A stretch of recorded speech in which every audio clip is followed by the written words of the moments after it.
Good morning. আশা করি সকলে খুব ভালো আছেন, সুস্থ আছেন। ছাদ বাগানের কিছু দৃশ্য দেখাবার জন্য বাইরে বেরিয়েছি।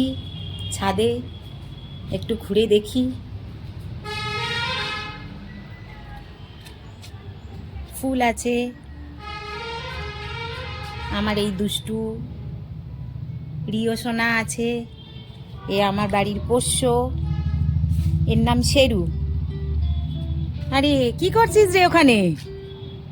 গিটার? বাহ, তাহলে একটা গান শোনা রে শুনি।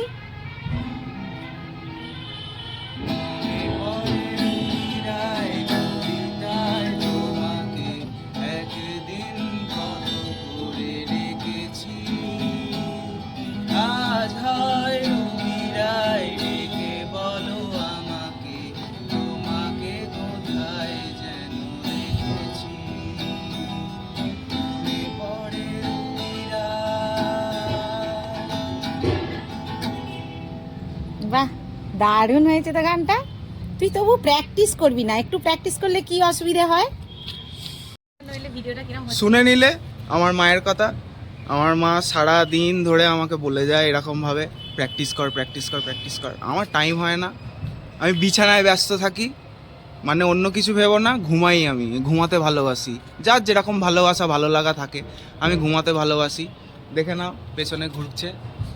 আমার সমস্ত ইনস্ট্রুমেন্টাল যত্ন সব আমার মাই নেয়, ঠিক আছে? গুছিয়ে রাখা, সব করা, এদিক ওদিক ছিটকে পড়ে থাকে।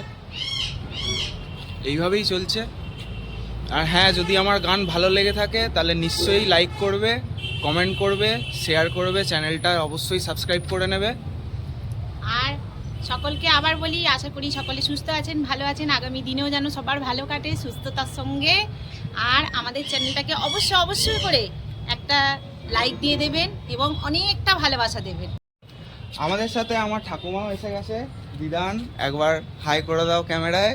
একটা হাই করে দাও, হাই করে দাও। হাই, কি হয়েছে? হ্যাঁ, তো আমি এটা বলার জন্য আবার রেকর্ডিংটা স্টার্ট করলাম। একটা জিনিস বলা হয়নি, আমার মায়েরও একটা চ্যানেল আছে, কেয়াস লাইফস্টাইল নামে। যে আমাদের ছাদে যে এই যে দেখতে পাচ্ছেন এত ফুল গাছ, এই অর্ধেক ফুল গাছের নাম আমি নিজেও জানি না, যেটা আমার মায়ের চ্যানেলে গেলে অবশ্যই পেয়ে যাবেন।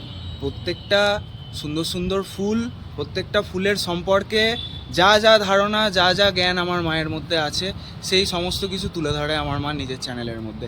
তো অবশ্যই আমার মায়ের চ্যানেলটাকেও সাবস্ক্রাইব করবে, আমার মাকে ইনস্টাগ্রামে ফলো করবে, আর অনেক অনেক লাইক করো, অনেক অনেক ভালোবাসা দাও। আর সাবস্ক্রাইবের পাশে বেল আইকনটাকে অবশ্যই অল করে রাখবে, যাতে আমাদের আপলোড করা ভিডিও নোটিফিকেশান সবার আগে আপনাদের কাছে চলে যায়। টাটা।